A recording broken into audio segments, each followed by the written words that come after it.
So what's coming up, we'll be looking at the Audi RS6, I'll be running through the force feedback controls and having a look at the Club Sport wheel. We'll be driving into the centre of Edinburgh and what happens when you crash at 175 miles an hour. We'll look at some of my favourite places to visit in Edinburgh and do a few donuts here and there, whilst also seeing whether I can actually afford to buy Edinburgh Castle. So hello and welcome back to the channel. It's been quite a while since I've done a video, been away working, and I'm just coming back and I thought I'd pick up Forza Horizon 4. It's been a while since I did my force feedback video, and I thought I'd have a look at the game, seeing as the game had become on offer. It's now retailing brand new in the game store for around £23, I think. And that's what I paid for it, or £25, something like that. But anyway, I thought I would come and revisit the force feedback settings for the Fanatec 2.5 base and the Club Sport wheel. I don't think it's got the option really to use the GT3 wheel, just because of how much drifting and stuff there is, and the 900 degrees of rotation doesn't really work too well with the McLaren wheel. So let's have a little look, just looking there at the RS6, beautiful looking car, it really is. Let's just come out of there. And we're just going to go into the settings menu in the game. So let's go into the settings menu. And it's in the controller settings really. I'll just show you the other settings I'm using. Everything's on simulation here, everything's turned off. Trying to make it as realistic as possible really. But if we move to the wheel functions, and I really do think Forza really need to look at adding the keyboard connectivity to this game. The keyboard's been usable on Xbox for a long time now, and there's so many of these buttons that just aren't assigned, even on the preset ones, because there just isn't enough buttons on a wheel to assign all these things. And especially when you try to create your own personal layout, it's just impossible. You can't select enough buttons on this wheel to be able to finish assigning them. It's just pointless, it really is. But moving to the force feedbacks part of the game, all these ones here, they don't really offer anything towards setting this wheel up. But it's the ones down the bottom here. Now, not too long ago there was a firmware update, which I'll show you the firmware I'm running on the wheel when I reset it. But I've had to increase the force feedback scaling to 100% here. And there was something else I changed also from my previous setup. But if you look at what I'm using here, the spring centering, these are all really relevant to try and make it feel as best as possible, and also the understeer feedback. I'll not run through what all these things do, but I'd certainly recommend trying to set them up like this if you're running a 2.5 base. I'll run through the settings on the wheel. Sensation, I'm using 900. Force feedback's at 160%. If you take it to 100 and keep turning the funky switch, it'll go past the 100% mark. Shock I've got off, ABS set to 60. Drift mode I've set to -2.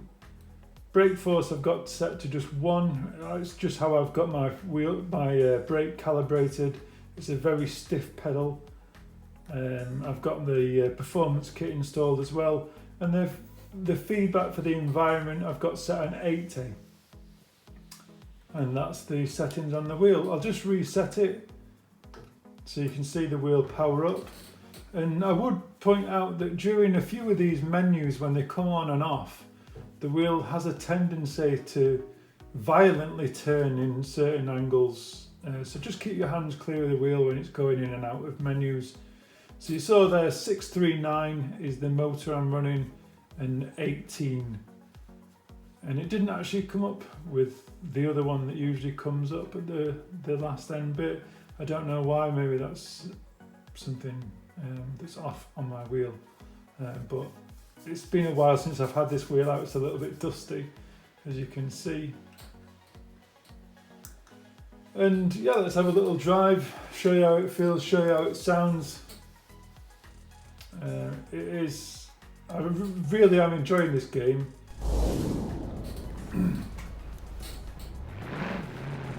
It sounds beautiful. It really does when you turn it up. Nice bit of vibration through the wheel going over this cobbledy stuff. I'm just using like the X button to look left and the B button to look right as you're pulling out of junctions.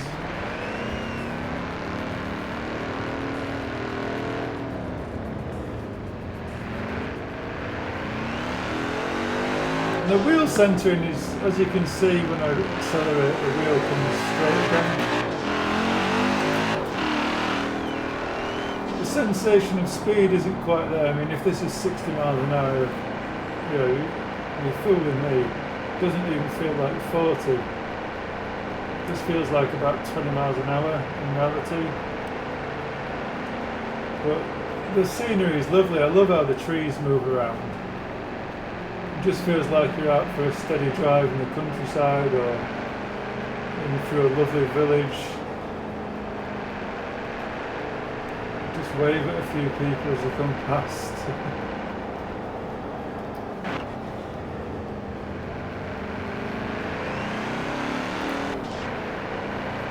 You can use the gearbox if you like, I'm not using the clutch pedal.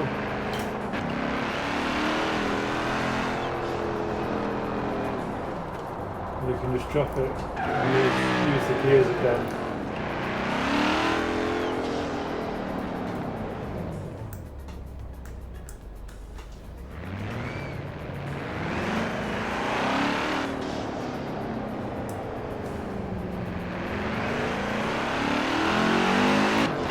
Stretch your legs.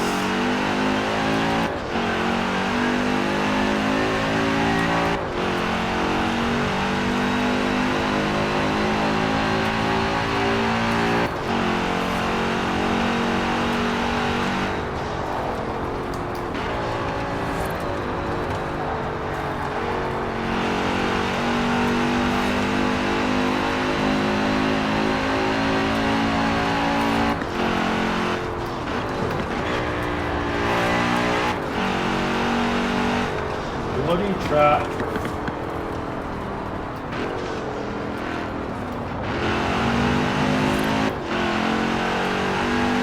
Shouldn't really be overtaken on the bigger white lines.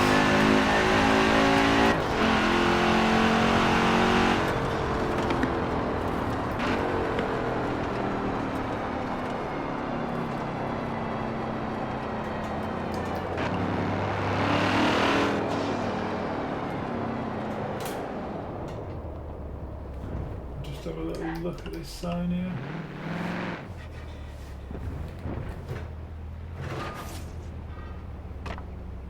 So if we go straight on, we can get to the M68.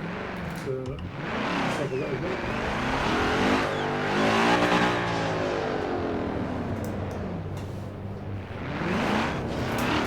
Stop in another roundabout.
Whoa!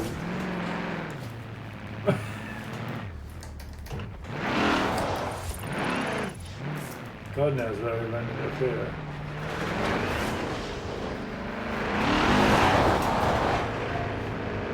Yeah. That's what would happen at 185 mile an hour, I'd be dead.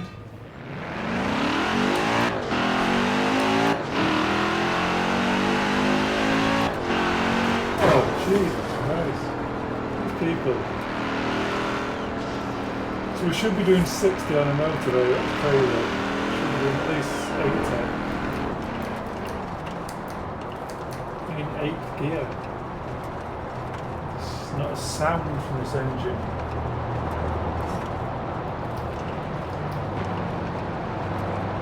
It's more road noise, really.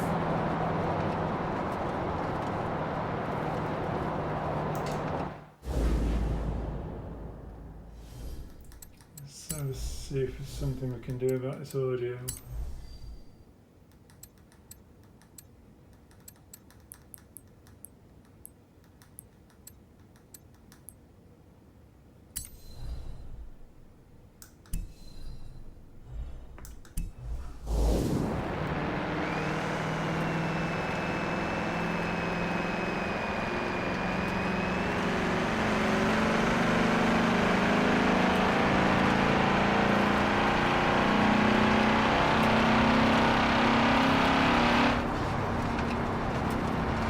Coming up to a junction here. City centre. Let's have a little look in the city centre, shall we?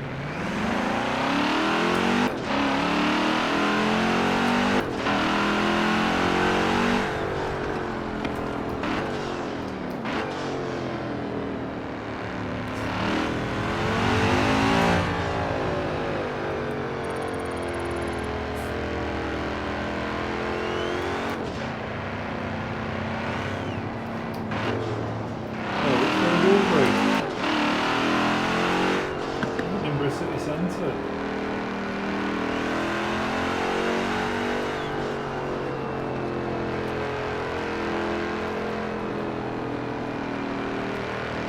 Just hit this board here.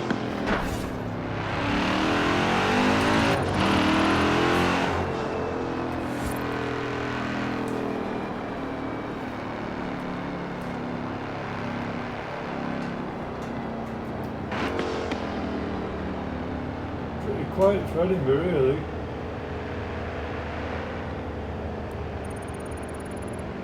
can see the castle there. Let's have a little look towards the castle.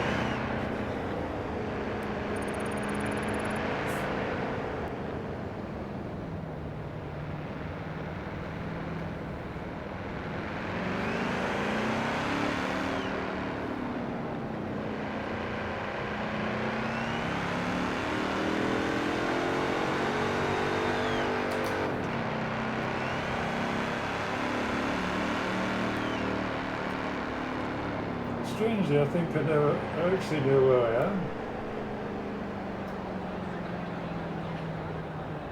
Yeah. We can just go down the Royal Mile. Lovely part of Edinburgh, this.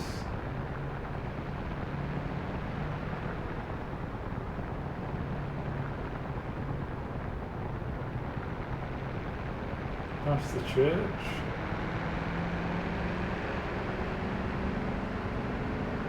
Very wobbly through the wheel at the moment. Just down towards the, yeah, so just down here, on the left of it, is down towards the train station. And then just down here, just around here, is the whiskey bar that I usually go to, just on the left hand side there. It's not called the Bird in the Hand, it's the whiskey bar. Fantastic pub, that. Turn around and have a drive down towards the train station.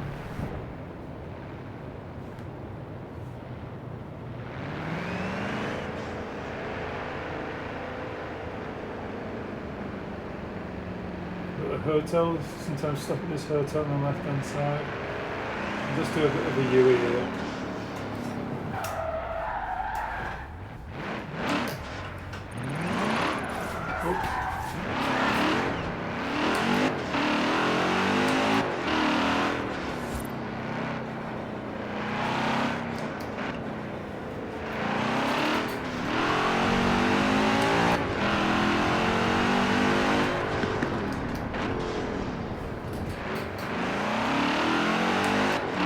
really busy area, this as well.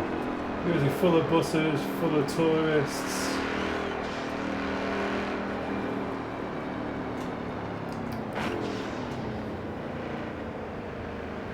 I usually just come up from the left hand side here, catch the train on my way, just around here.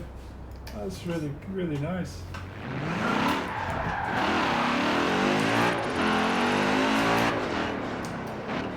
There's another board there.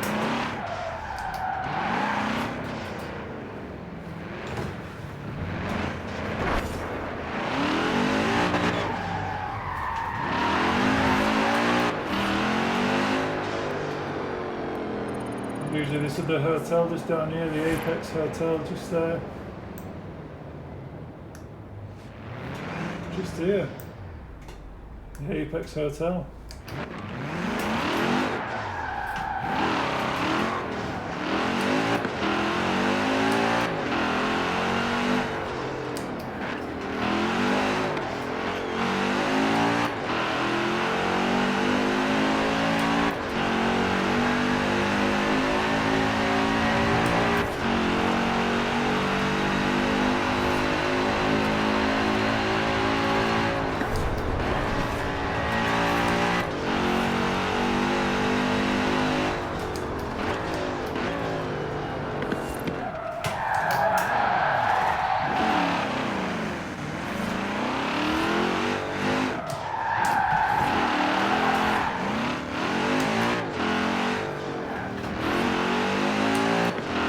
I do like this game, it really is. It's something different.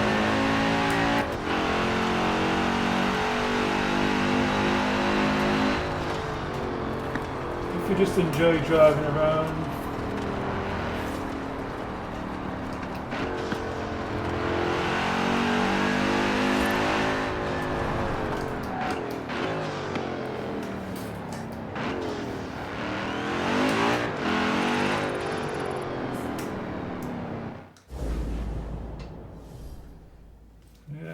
so there are the settings. Thanks for watching. Thanks for enjoying having a drive around in the RS6.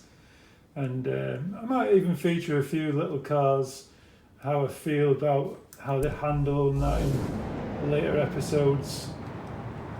It really is a very nice looking car.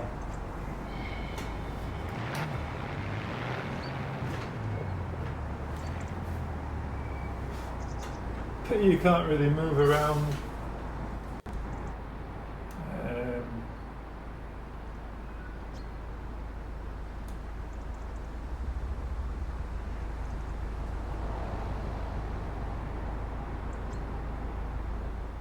Yeah, lovely looking car. We're having to use the controller and the wheel itself. And they still need to sort this out as well. Obviously you can see I'm still moving the wheel and that just doesn't move. That's the best view really. But I'd really like to bring the whole screen down a bit. Just change my whole field of view. But that's just not an option.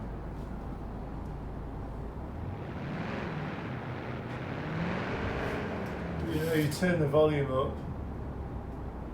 it just sounds amazing. Big V8.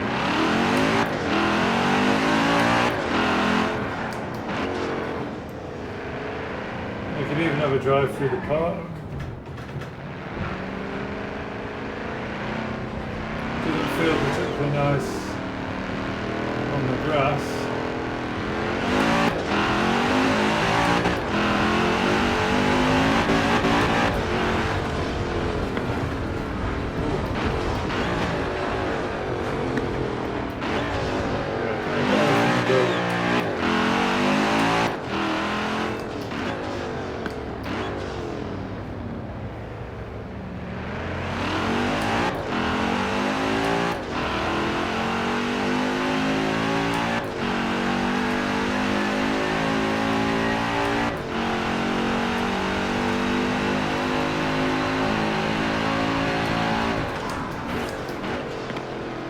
Back up towards the castle.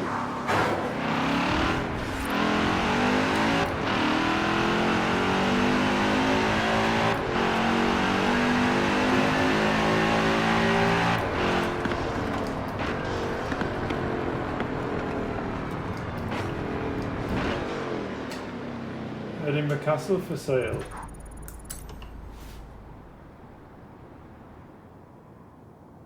Not sure how much this is going to be. This is it. Edinburgh 15 Castle. million. Technically, you'd be a patron and not a resident, and you'd still have to allow full access to the public, but hey, you're never going to forget your address again, are you? Don't think I can quite afford that just yet. So yeah, thanks for watching, guys. Until next time, ciao for now.